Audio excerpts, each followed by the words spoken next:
What's up, world? You already know who it is. Maurice Paramore with your favorite directors podcast.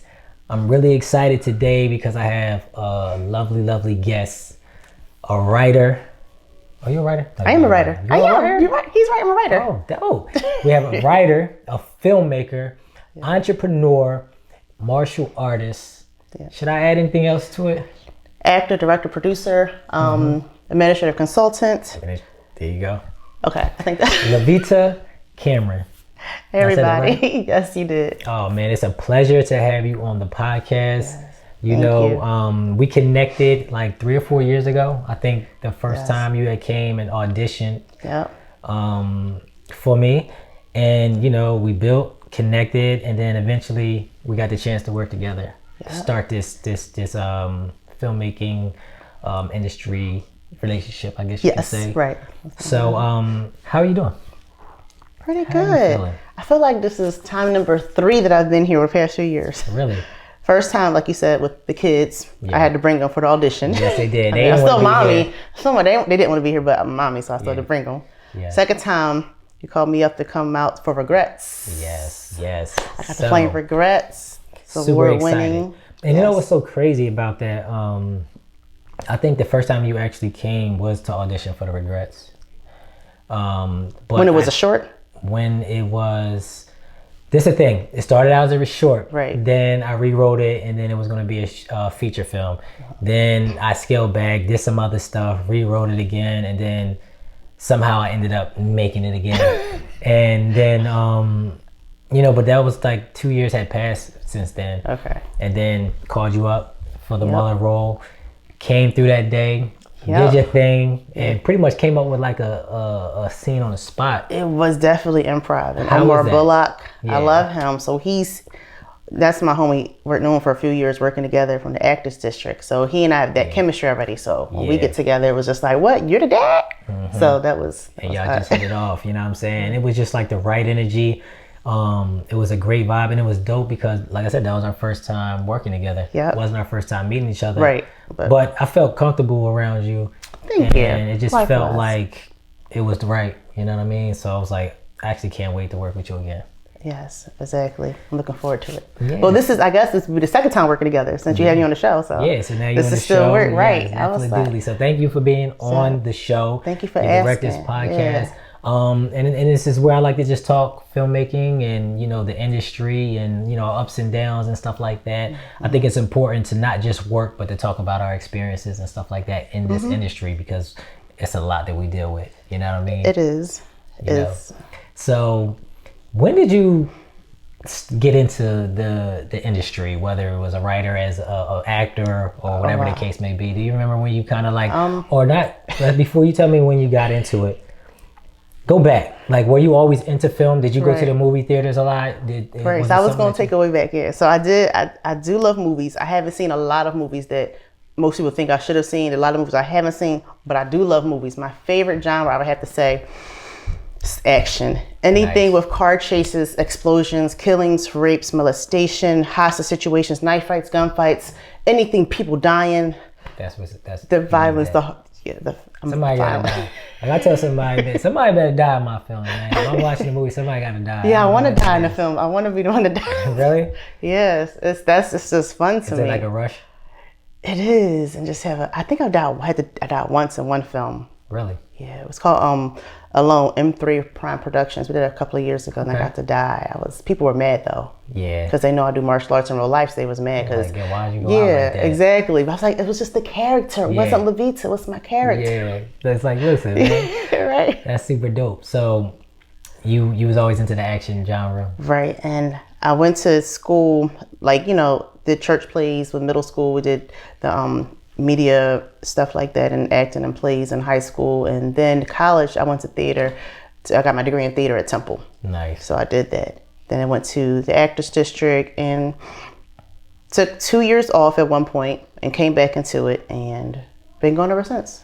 Okay. Yeah. Before we get into the time off, because I want to talk about that. How was going to Temple? How was the theater program?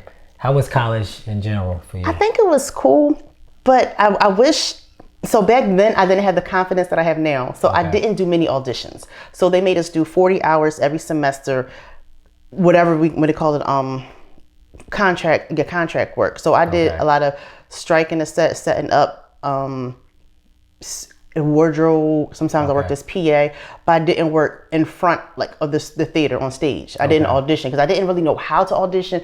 From back then, auditioning I was threatened by auditions. So I didn't know how to what's the proper way. I guess I was taking the wrong class. Instead of taking theater classes, I should have taken more TV film classes for film.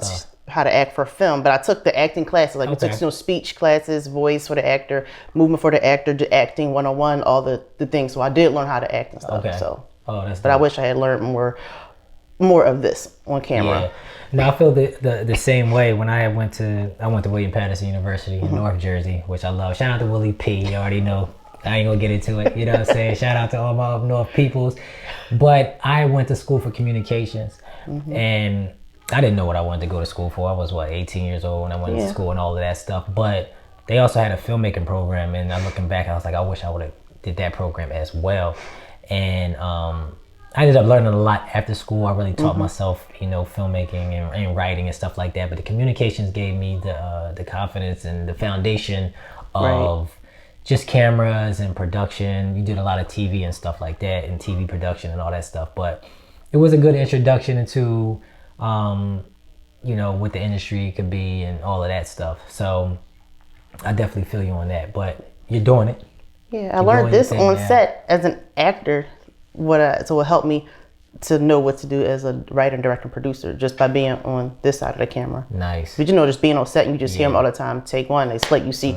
So I was just always like a sponge, observing everybody, what they were doing, just watching and seeing how everybody, worked and intertwined and everything like that. So that's how I learned. And then once I got behind the camera as a director, then it was different. I was like, okay, let me see this. And it's a beautiful thing, man. Seeing it go from conception to completion, having this thought to writing it to casting it, hear table reads, auditions, and hear it out loud. And that's like one of my favorite parts of filmmaking. Like after I write it, the audition process and the table read. You know what I mean? Just seeing the words come to life, and you just seeing everybody interact, and you're like, hold up, that character just came to life. Like, oh, I didn't even think that take is like, okay, now I know what I could do with it. It's just like seeing them, walk, like seeing a baby walk now. You know what I mean? So, it is your baby. Yeah. And see the actors take on, you write the words and you have an idea of the character. Then sometimes the actors, they own it. They take a different way that you didn't even think about it, and you're like, yo, that's dope. I think I like that. You change how you even plan to make it even better. You said you're a writer. Did you write early on? How were you as like a teen and stuff? Were you shy or stuff like that? I know a nerd? Music, writing. Oh, you was a nerd. What kind of nerd? I mean, I was so I'm a drummer too. So I was in the band and orchestra. So I played in a drum set, and I was playing the snare, so I was a drummer. Maybe I was a cool nerd. Was I? Maybe I wasn't a cool nerd. I just was always into my books and stuff. I did extracurricular activities with, drama club and stuff like that, and the poetry clubs. I was a writer, but then I didn't think I could write scripts or books because I would get writer's block. Okay. So I didn't feel like thinking too much. I just rather just act in other people's productions. Got you. Was it an outlet in any way? Oh, definitely. My mind can just go. Yeah, start wandering. Yeah. Definitely. The imagination is wonderful. It don't even have to make sense to anybody else. As long as it makes sense in your world, how you wrote it, and be true to that. Yeah. Everyone else watching would have to believe it was authentic. Absolutely. So let's move up a little bit before we kind of step back. We're going to go back and forth in your life, you know what I'm saying? But so, you're doing your thing, you're acting, you're getting into, behind the scenes and all of that stuff, behind the camera, not really behind the scenes. You said you took a step back. What, made you step back? If you don't want to get too personal, whatever the case may be, but sometimes we just gotta kind of step back from things, you know what I mean, and look at things from a different perspective. Or maybe you're going through something personal, and it's just like something that you love, right? This is something that you love. Yes. What? Because you came back to it, right? They did. say if you let something go and it comes back, that means it's yours or you love it, whatever the case may be. You came back, but what made you leave? What made you step back? So I had some family stuff. I was going through a separation and divorce. And so during that time, I stepped back so I can focus on trying to save, the marriage and everything. And then during that time, I also started grad school. So then I went and got my master's in business. So I went through and did that. So then I started grad school. So I was working full time, had a part-time job, and I had the kids back and forth, me and their dad. And then I also was in grad school full time. Okay. So I was doing all that for that 2-year period, because then I got my master's. I was like, okay, I had my credentials. Didn't know what I wanted to do fully with a business degree. Okay. So I had an undergraduate degree in theater, and I had a master's in business administration management. So eventually, when I went back in 2016, I was segueing back into acting world. Okay. Because 2014 is when I stopped, like midway 2014. So by 2016ish, I was slowly coming back. Then I graduated 2017, and then I completely stopped like 9-to-5 work in 2018. Oh, really? Yeah, so I became a full-time entrepreneur. Then I started a business, the entrepreneur part. Right, so it's a whole... full-time now? Yes.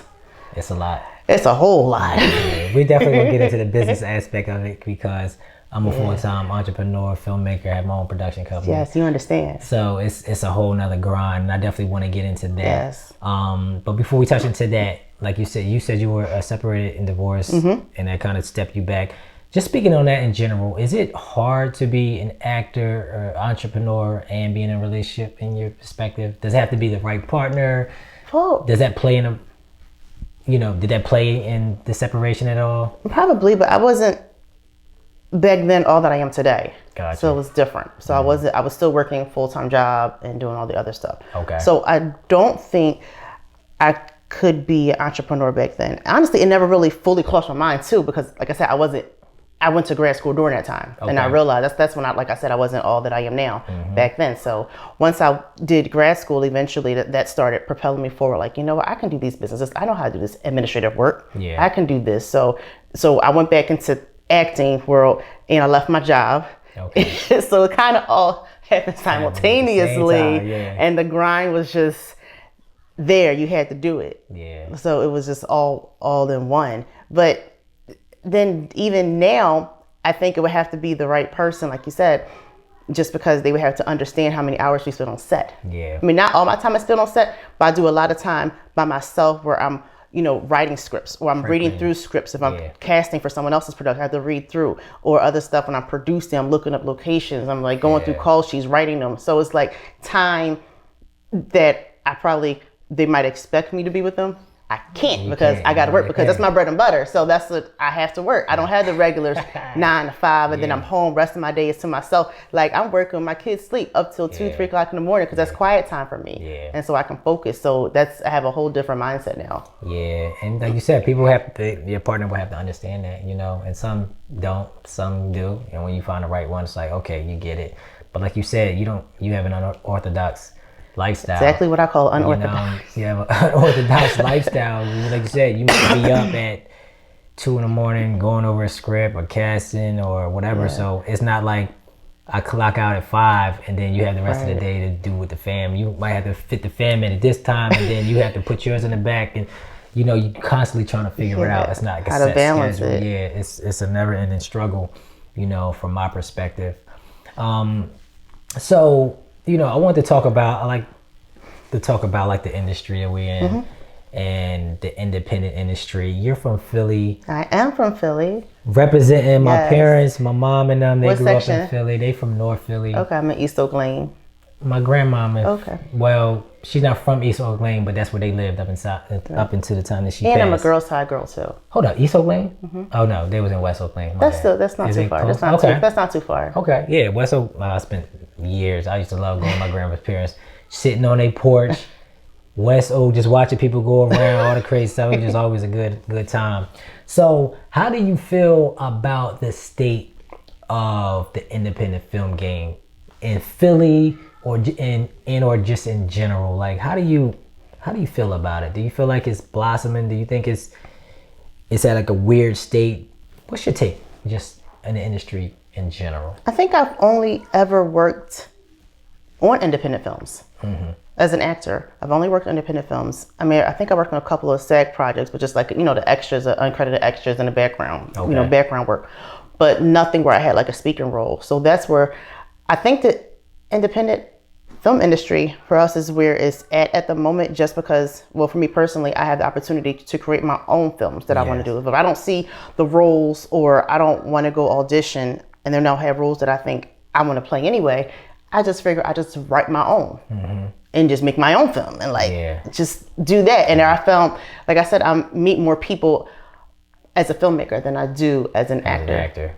It's just different lanes. Now it's playing as far as actors are the we'll say the employees. You work more so like that, where they're looking for the filmmakers and directors to give you an opportunity, right? So now I've been in that space where I'm just creating my own opportunities, but also open up to create opportunities for others. Like I let a lot of first time actors be in my films. A lot of people who need little experience. Can you just do this emotion? Can you just, just give the experience? And, they want the opportunity. I need the people, the bodies. So I think it's independent world is really good, and I feel like we're helping each other because we know how hard it is out there trying to fund it, especially because I had to go GoFundMe for mine, and a lot of it came out of my own pockets, it's working stuff. So it's very costly. So this is just films of faith that I work on, like that I do of my own, because it's definitely, I don't know how we're going to finish this, but some kind of way this film is going to get funded and get done, or like a deferred payment or something. Like, it's just it becomes a lot, and so you just do you. It's not for the faint of heart, because so many different things go wrong no matter how much you prepare for it. Even on set. But as independents, I think we're more understanding. Like, okay, we know some of us aren't getting paid as much as we probably wish we could or should, or people can afford, but we do it because we still love it. But then, like us, is this is our full time bread and butter? We do this, and we do have to, put a price on some things, and we have to do it because this is what we do. We want us to do it, right? It's got to make sense. Speaking of that, like you said, regardless of how the industry is moving, you have the opportunity to create your own projects and stuff like that. Just from an actor standpoint, do you feel like actors and actors should create more of their own projects? You think they should start writing their own projects instead of kind of not necessarily waiting to get called on, but just taking a more of a initiative for their own career? I do. I feel like you should have more ownership. Unless you don't mind just waiting for the opportunity. But you hear so many no's as an actor. So I don't necessarily feel bad if I have to turn somebody down for a part, because so many years you've been in the game as an actor, you submit all the time. Don't hear nothing back. And it's like that, and I understand it's like that. So you hear so many no's, and people just have to understand. So until you get tired, and you're like, you know what, I can just make my own and get a couple like-minded people who are willing to, get an iPhone or something, right? Film some stuff. And just put the content. May not be the best, just put something, out there. Just say, okay, you see what I'm trying to do, and watch you progress and move forward. And if people come along to help you along the way, you might see something in you. Absolutely. Once you get the ball rolling. But I think it's important for, some people, they get typecast or whatever the case may be sometimes. And it's like, okay, well, you know what? Here's an opportunity that I can create the perfect role for me, right? Or the role that I want to do, or different stuff like that. So I always encourage, even the actors that work with me, I'm like, yo, start writing your own stuff, man, because you just never know what can happen from that. And you're just giving yourself more leeway to create things that, roles that you think work for you. You know what I mean? And you can get into the producing aspect and all of that stuff. But it's a lot to it, you know what I'm saying? It's a lot to it.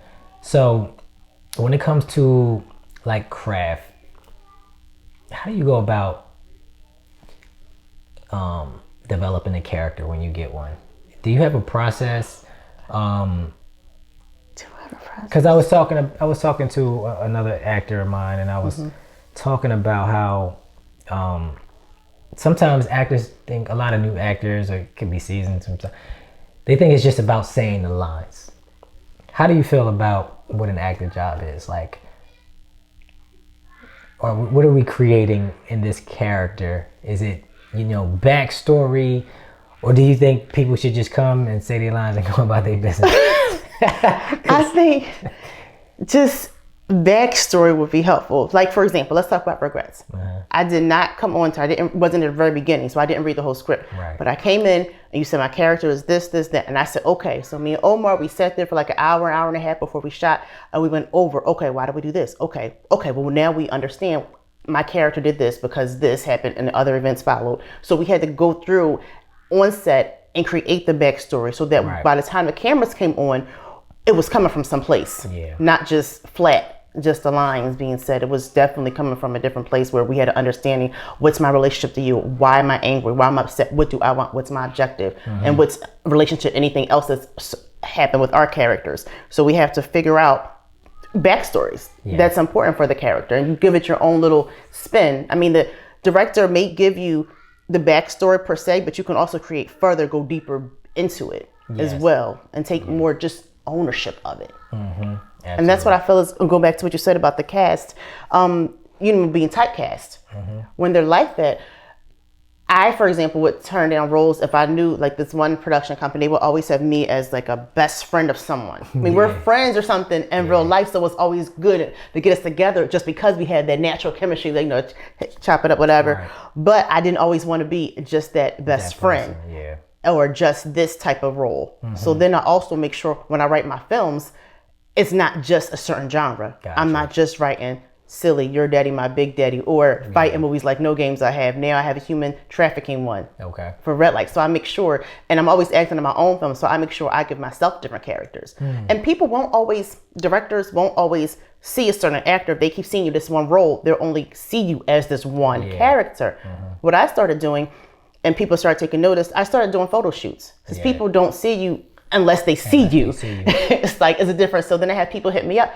I never saw you as this kind of character, but you had this one picture up. I think you can do that, because they saw a picture I did. It's like a character. You're creating characters that people couldn't see outside of that. Right. Is typecasting necessary? Is it a bad thing that people are typecast? I don't want to be typecast. I'm just, because it's so much. I feel like it's so much more to me and the actors. I think it's a problem, but sometimes but it's like, all right, this guy plays this character.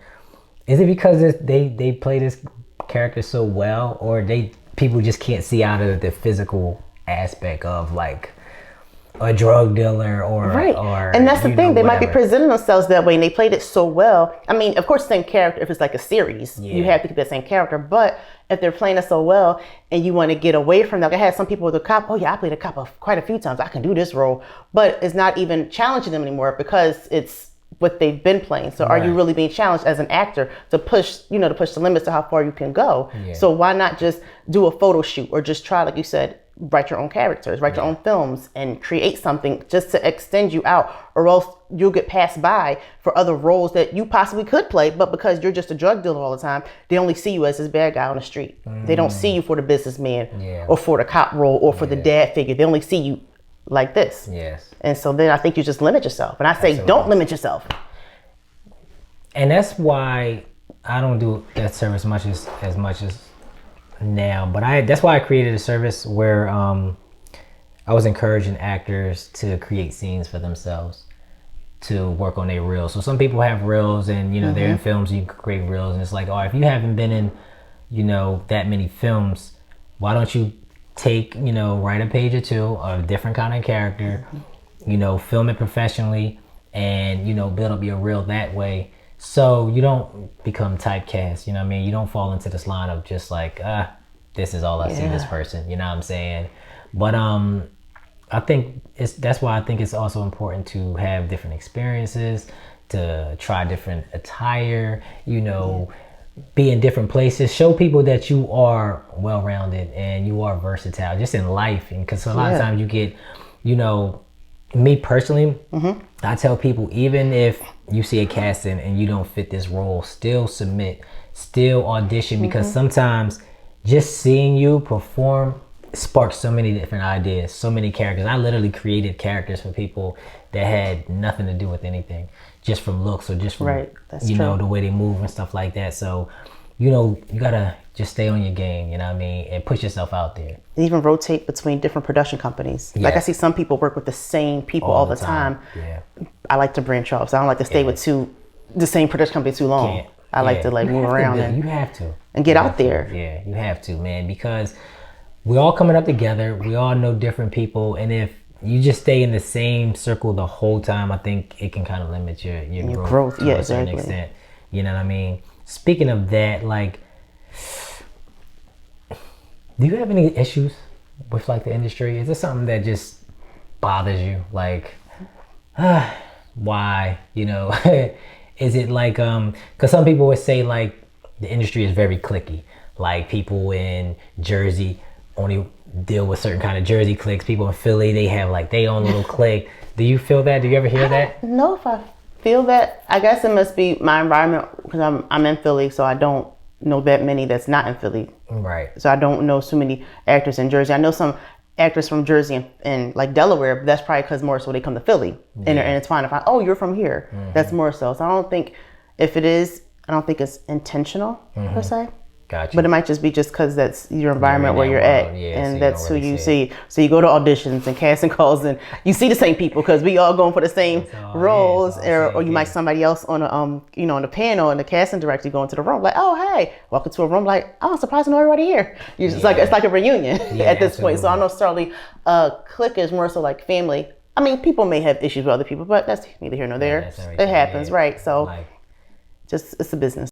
I hope y'all enjoying the episode, but I had to interrupt to talk about my new film, Regrets. Yes, my new award-winning film, Regrets, is streaming now on Tubi for free. You can watch it on your phone, you can watch it on your tablet, you can watch it on your TV. It's a heartfelt film that I'm really proud of, and I think you will enjoy it. All you gotta do is download the app and type in Regrets. And again, it's free. So go watch it with your fam, share with your friends, and I think you will enjoy it. I'm really proud of this film. So go and watch Regrets and tell me what you think about it. Back to the episode. So, you're a writer. Yes. Like I said, you're a director. Yep. Entrepreneur. Martial artist. Businesswoman. All of that good stuff. You do a little bit of everything. Is it an aspect that you enjoy the most? Do you like being by yourself writing? Do you like being on set amongst your peers? Or do you like getting to the money with the business side? Like, what do you enjoy the most? I like to be able to pay my bills, so that's fun. But doing what I enjoy, which is doing it, whether it's by way of filmmaking on set or doing administrative stuff. Okay. Consulting. Yeah. So I enjoy that also.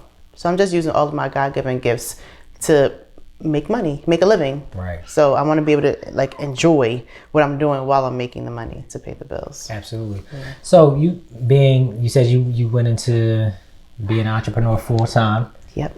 What made you walk away from the 9-to-5 world? I mean, you did I think a master's. Yep. You went to college, you did your thing. When it was like, all right, this is it. I got to do my own thing. What was it? I think because I also want to create a work environment where nobody likes to go to work anyway. We have to go. Nobody really likes it. But I want to be able to take what I learned on the jobs to create an environment where people don't mind coming to work. Make it so that it's easy for people if you're, you may have children and you may have to take a day off, but make it already built into the schedule, like a flexible work schedule, so that it's your regular routine. So you're never really having to use your PTO, time off days or anything. It's just in there, just to make it easier for people who have to go to work. If they may not be entrepreneur minded or want to go that way of life and they have to have a 9-to-5, why not make it enjoyable for them? Make it more family oriented. Know that the actual boss cares about you, because most places the employers don't care about you. You're done, you die, they replace you instantly. Like, okay, position open. Like, I want it to be more family oriented, but people still have integrity and respect you and still make their money, their living. Yeah. So absolutely. That's what made me do that. And I felt I can just do it on my own. I was tired of doing the 9-to-5. I really was. And I just knew what God put in me. I knew I needed to get out there. So I couldn't go on sets because I was working the 9-to-5 and I was in HR at a school. So I knew I couldn't just take off because I'm doing payroll. I'm responsible for all these people, these campuses. And so I can't just go off on set at, 10 o'clock this day and, be there for multiple days because I was stuck to the job. Yeah, absolutely. Yeah. Do you ever get discouraged from this industry? It's a lot of work. It's a lot of no's. Like you said, as an actor, you start creating your own opportunities. Do you ever sit and say, who am I kidding? Why am I doing this? I get discouraged at times where it's like, as much as I'm doing, I'm grinding, I'm making things happen, getting accolades, getting, love and support. But then you have those moments where you're just like, I feel like I should be at another level, or I don't know. You know what I mean? Yeah. Like, do you have that moment like, who am I kidding? I think I think also like, wow, if I hadn't taken those 2 years off, I could be so much further along. I think like that, but I'm grateful for where I am now.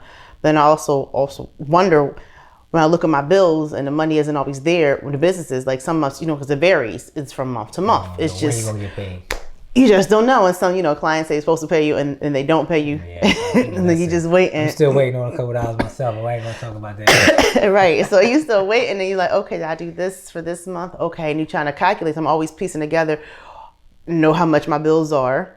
Okay, what client do I have? What is this? How much is coming in here? You're just constantly budgeting and, trying to figure it out. And it's been interesting sustaining. Like, God's kept me. So it's been interesting. But it's definitely a grind. Yeah. As you can get discouraged if you look at it like, oh my goodness, got these bills. So some things I pay late, but I get paid. So nothing cutting off, but it's getting paid. Sometimes it's like that from some months are better than others. Absolutely. And so I try to, space it out and budget accordingly. And still make films. There you go. Still gotta make time. Is it a desire to, regardless of what you're going through, a desire and a need to tell stories, to create? Do you feel that? Do you need that in your life? Would you do it if you couldn't make a dime? I still would. I look at this might be a bad example, but the reality shows, or even other people who I've graduated with, and I see they're so much further along in life. They have the big houses, have the big families and big finances. I'm not there yet, but simply because I've removed myself from where I probably could have been had I stayed in my 9 to 5. I was making pretty good money. I probably could have been. But those jobs, not what I want to do. I'm a creative. Like, I don't want to be a lawyer. I don't want to be a doctor. I know the money is there. I'm a nerd. I can do it. I don't want to do it. I don't want to. My heart isn't in it. And I learned that about myself. If I'm not passionate about it, it's really not going to work. It's just not going to work. I need to love what I do. So you say I do all these different things, but all the different things you named, I love. I love to do. Yeah. So it makes a difference. That's important, man. Yeah. So you talked about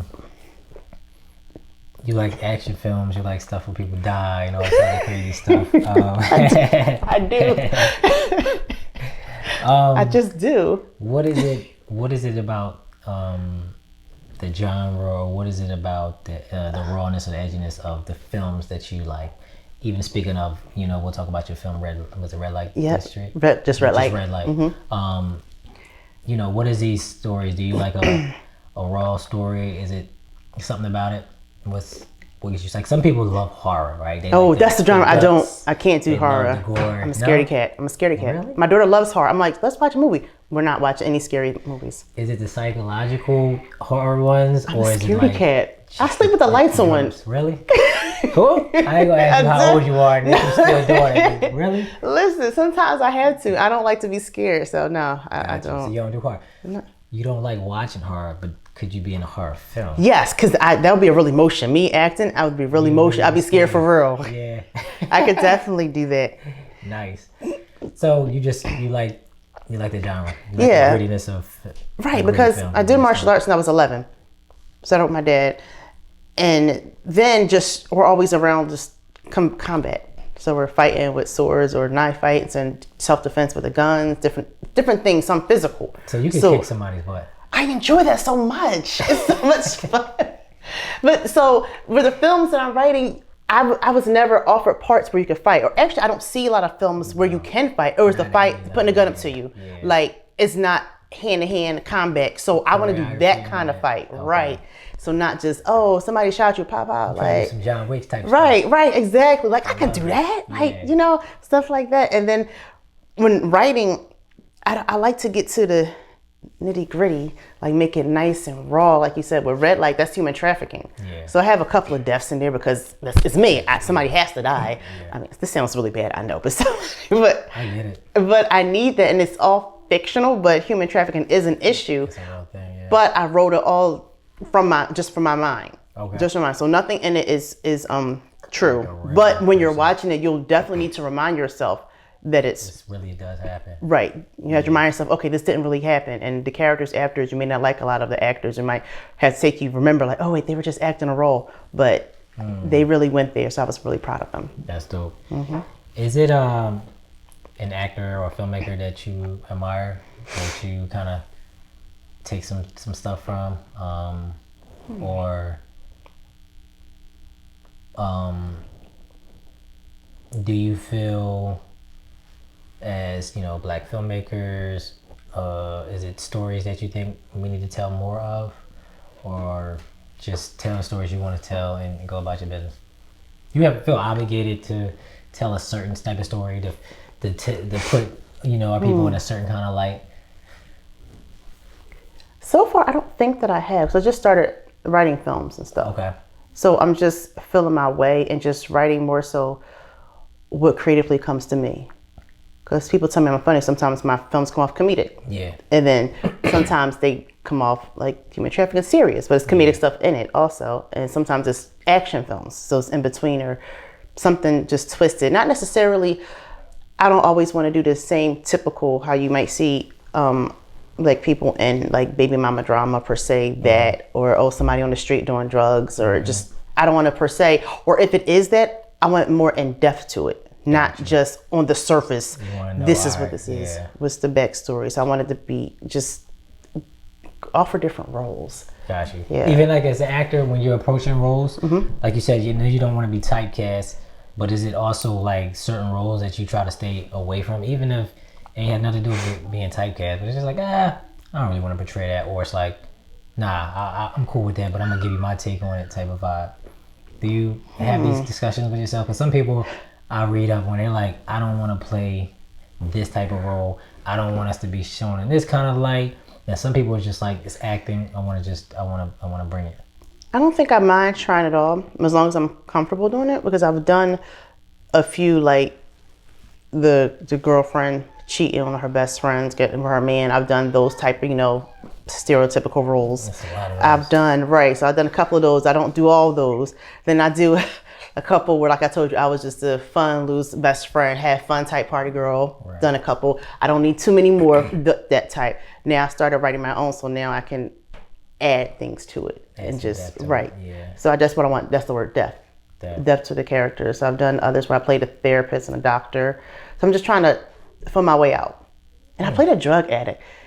And kind of like similar to the role in Regrets. That was. I actually saw, I don't know if it was in your reel or something like that, where you had a scene where you either slapped the daughter or the daughter slapped you. Yes, I love that. That made me feel so good. I was like, whew. So that was that thing for real. Tyrone Nathaniel Reeves. That was Now I See. So I did play the mother, and I was her Paige Michelle's her mother, and I slapped her, and Tyrone told me, he said, he whispered in my ear, you gotta do it for real, hit it for real.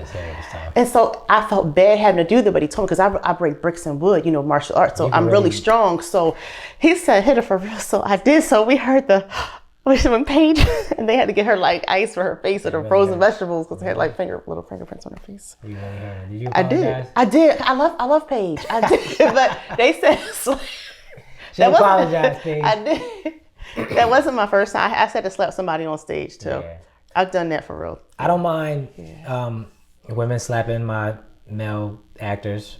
I don't mind the males smacking the males. I don't let the males slap the women on set. But sometimes you just need a real smack. Yeah. If you need someone, I'm here. If they want to. If you need someone to get hit with a guy, I'm willing to do that. Really? Yeah. You're hardcore. No, I've been in the dojo. I fight men, so they roughing me up. So if you need somebody to make it look real, I'll do it. If I have to take a hit, I'll take it for the team. So I'm letting you know, if you write something, you need somebody. I'm like, somebody to go all the way in. Okay, try not to hit my face too much, but I'll do it. They can choke me, whatever. I mean, I love it. I love it. Me, I love authenticity. I love just a raw scene, raw emotions. I try to get as close to the real thing as possible without going too far. Right. Me, I'm always making sure the actors are comfortable. Of course. Exactly. With what they're doing, how far you want to push it. But I'm always pushing them to push the the envelope. As like, far as how far can you go? How far do you want to go? Because I never want to insult the intelligence of the audience. I want people to know or see something and they get it and they connect with it and they don't just like that's a bad feeling. And then when you get you try to cheat it and they look at it like that's corny. You could tell those it didn't work, man. And it's nothing because what I learned about filmmaking and writing, we are in charge of creating this world. Yep. Whether it's real or not, whether it's sci-fi or not, we're creating this world and you're expecting the audience to go through this journey for an hour and a half plus, right? And they're going to decide if they believe in this story and if they're going to follow this journey, right? Now you can watch 10 minutes, I'm going to turn it off. You got some people that'll leave the theater. You know what I mean? So Yeah. you don't want that. Right, You know what I exactly. mean? So I think it's our jobs to create some kind of realism Yes, or a definitely. world that's believable Right. within this space. Right, and they can within this world. believe you, the And authenticity then of you it. leave the theater and you go about your business. But I think we're trying to create something that people can follow and feel that at least within this hour and 20 minutes, it feels real. You know what I'm saying? Like this world can be created.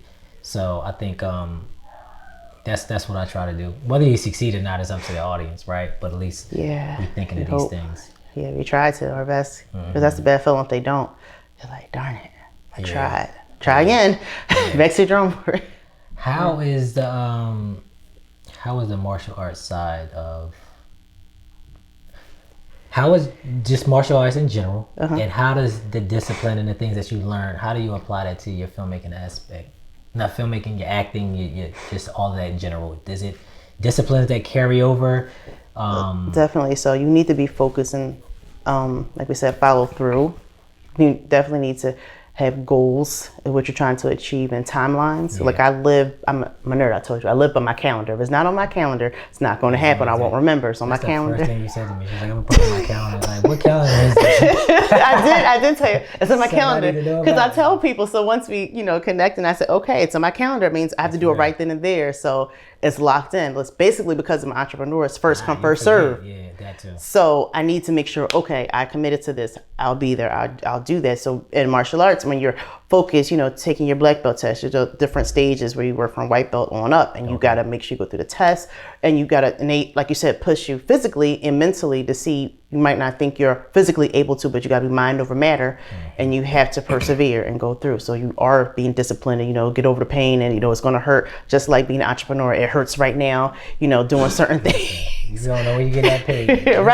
Right. You don't know. Still waiting on some invoices. Right. Go send somewhere. I mean, it's just like, listen, like, send out some more. So it's a way of life. You that's have to that mind frame, and you have to be focused and definitely disciplined from one stage to the next and organized.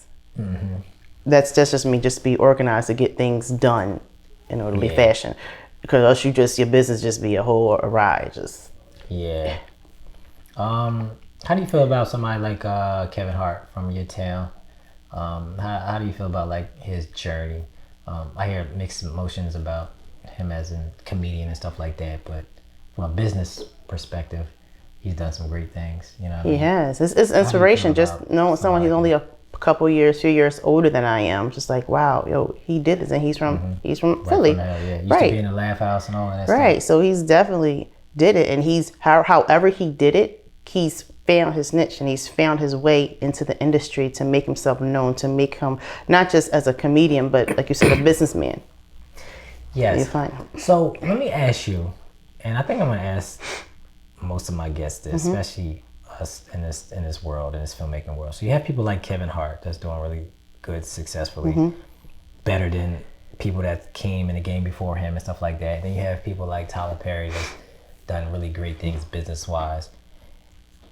What is their thing? What do you think works for them that maybe other people that are just as talented maybe haven't received that type of success? Do you know what that is? What's that it thing? Yeah, people always trying to say figure that out. That it thing.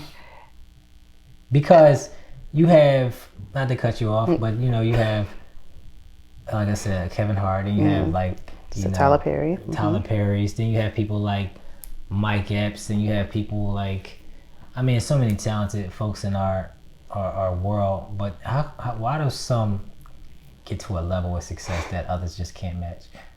Like Tyler, it's nobody, whether you like his movies or not. Right, you can say what you want, right? But what he's done, it's done successfully. Right. People can't deny. I think they have to have charisma. Certain thing about you can be talented, but people, they need to like you on camera, like you as a person, and be able to relate to you and know that you're real. Then also you need to have that portion of it, and also be business minded. Yeah, I'm funny and I do this and that, but in the background, I'm watching everything. Like I told you, when I'm acting, I was watching behind the scenes what everyone was doing, because I'm business oriented. Like, keep that for future. What do I like about the set? What don't I like? What's working? What's not working as an actor? How do I take that? Now I do my production company. What am I doing differently to make me succeed, make me stand out further than everyone else. You need to always be thinking, because there's so many of us, how do we individually stand out? So they need to find your niche. And as far as Kevin and Tyler, he started as a comedian first. Yeah. Tyler Perry, we said things, or people said things about him when he talked about him being homeless and trying to be the theaters, get his shows out there, no one coming, and people eventually starting to, do the plays and then the movies, and now he got networks and just building, killing it, and his own studios. So it's like something, I don't know if it's the drive inside and the opportunities that come about and not missing them, or even just, not missing, just creating them. Yeah. Just creating them. And I feel like someone is out there is going to look at you, just going to see. Don't know who, can't tell you who or what. Just like Issa Rae and stuff like that, like on YouTube and stuff. And now you see how she is, and it's like, wow, this is her season. Just like, she's doing it right. But it's I think it's possible. It's just a drive, a grind, and you got to be disciplined. And not that they don't have things in their personal lives that happen, because we all do, but they got to see what the end result is and where they want to go and how can they get there. And me personally, I just really believe in God and Jesus, have faith and trust in him through everything that I do. And it's just, don't know how things going to get done. Like, don't know how this film is going to get made, but somehow it's a film of faith. Get paid, but it's right. Like, I don't even stress as much as I used to a few years ago when I first started as an entrepreneur. Like, like I said, the money isn't always there, but don't get depressed over it. I just know somehow it's going to provide, it's going to happen. So the opportunities gonna happen. You gotta be in the right position and put yourself up there in your own space, like your own platform. Yes. Like we're doing now on the show. Doing your own platform. As people, you're your best promoter for yourself. No one's gonna believe in you more than yourself. And you need to be able to put yourself out there all the time. All the time. Like I have 1,000,001 pages. People say, another page? Yes, I do. And I have no reason. Who's gonna stop me? Why can't I? Yeah. So just do it. It's the wild, wild west to be able to do what we want, how we want it. And figure it out, That's dope though. I think that's important. But like you said, you have to study. You gotta study the greats. You gotta study the ones who did it right. You gotta study the ones who did it wrong. Yep. And then add your little twists and to figure it out from there. Yeah. What is your dream role, or what is your dream franchise? If you could get into like the Marvel world or be Catwoman or something like that, do you have? I always loved Storm, which is why I'm Lady Ninja Storm. Well, they nicknamed me that at the dojo, so that's my black belt. But I really love the Fast and Furious because it has action, people die, explosions, car chases, everything that I love. And there's fighting, right? There's fighting, there's female fighters. Like I would love to just do stuff like that. Just be in roles where I can be an action fighder and then be a sexy woman, like with a guy, but you also, fight, kill people, right? Yeah, just that type of role. That would be my ultimate. So I'm working on writing roles like that for myself. I think I have a couple, but I don't want to just do those roles again. They're fun to do, but I want to explore. Yeah, you want to try different things. Yeah. And I think that's what it's about as creators. We're always on to the next thing. You know what I'm saying? Like Denzel said, he said about, they always ask him what's his favorite film he's ever done. And he's like, my next one. He always talks about his next one. And I thought it's like a funny thing, but it's kind of dope because it's like, as we create things, we put it out there and then it's for the world. And then we on to the next thing. Exactly. You know what I'm saying? So me, I'm always, all right, I get a film to where I need it and where I want it. And then I move on. Like I can't stay there forever. You know what I mean? Because you can tweak and fix something forever.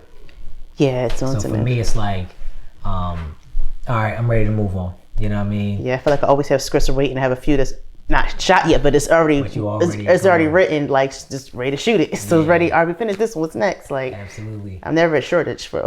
Do you consider yourself like a perfectionist that you or do you kind of get it to a certain thing and then you're ready to move on? I think I'm a perfectionist.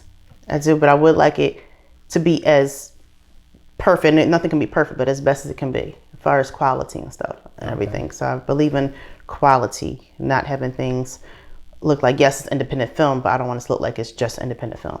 Gotcha. I want it to be the quality there. So I'll sacrifice something to pay for it to make sure I have the audio that I need or the color grading that I need or whatever. Gotcha. So I want the quality.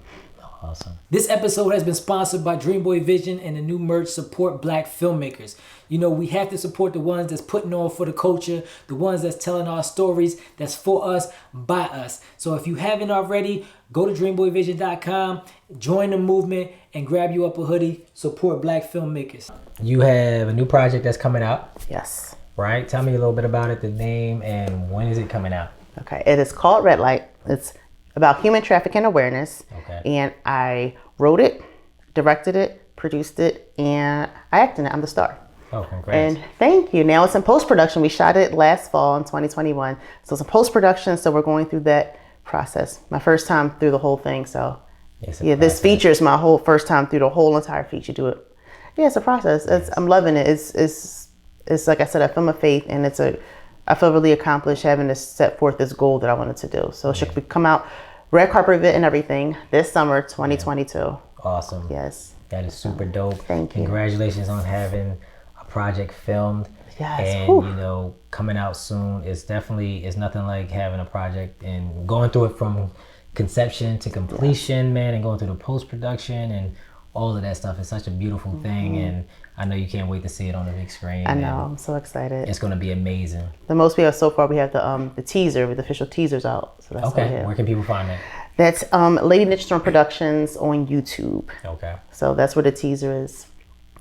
And you want to get my other stuff too? Yes. While I'm here, again, my name is LaVeta Cameron. On Instagram, Lady Ninja Storm. Facebook, LaVeta Cameron. And you can find me, Lady Ninja Storm Productions, Facebook and Instagram. My self-defense martial arts school is called Storms of Defense. Then my administrative services company is called Sassanize, simply Administrative Strategic Solutions. And my newest business is called Storm Sets, showcasing entertainers and talents. That's where we have different packages, a one-stop deal where you can get your headshots and photos and everything else you need to set you up as whether you're a new actor or a seasoned actor. So, and website, LaVetaCameron.com. There you go. There we go. There you have it. I had a pleasure talking to you. Likewise. Thank you for having me. Yes. It was Thank a you so pleasure much. talking to you, man. You do a lot of great things. Very versatile. So I definitely wanted to have you on a podcast to tell your story and just, tell the world about the different things that you do. And like I said, I appreciate you coming on Regrets, being a part of that. Thank you again for that. It was fun. It was dope. And like I said, people got a lot of really good feedback from that scene, the movie in general. So I want to thank you for being a part of that. Thank you. Great job to you. All the accolades you're getting for it. That's wonderful. Such an accomplishment. Thank you very much. So definitely there you have it.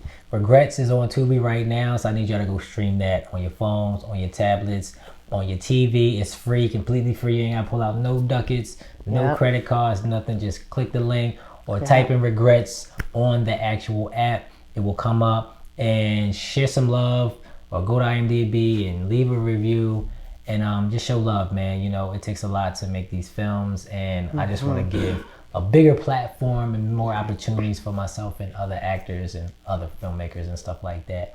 So you're on your favorite director's podcast. I am Maurice Paramore, LaVeta Cameron. Yes. And you're awesome. Keep doing what you do. Thank and hopefully you. You'll come back and we can talk some more, because Of I know course. you have a lot of great work. I'd love to come back. Yeah, so we're going to make sure you come back, and we're going to talk more, and we're going to do some more work as well. All right. Yes, sir. So make sure y'all subscribe, click that link, share with your friends and your family, and leave a comment. It helps. And, just trying to create a platform for others. And we just love to talk film. So Basically. we will see you on the next episode, and we are out. See ya. Adios. Keegan, what do you want out of life?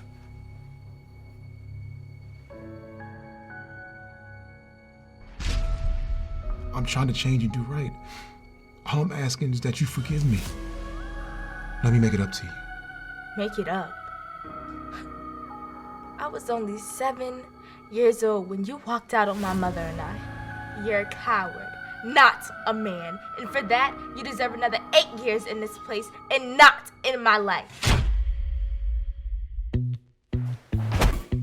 So Deja tells me you're a boxer. Yeah, I am. Are you any good? I don't know. You want to find out? You ever drink before, Kia? Yo, what the hell is that? Y'all drink this? She's your little girl and she needs you. Where were you raised?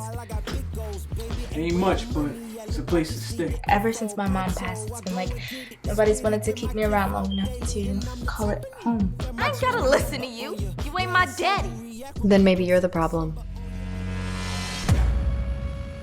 You got my daughter running out on the streets, you crazy? You blame this on me? Yo, I took her in, remember? You got an opportunity to be in your daughter's life. But she's not your daughter. She's just a troubled kid trapped in the goddamn system. You talking about robbery? I'm saying that's if you want to eat. This is the quickest and easiest way to get paid. Sounds like a way to end up like my pops. Trust me, ain't nothing gonna happen. When I was a little girl, I always thought my life would be different. You think I'm just gonna forget about what you did to me?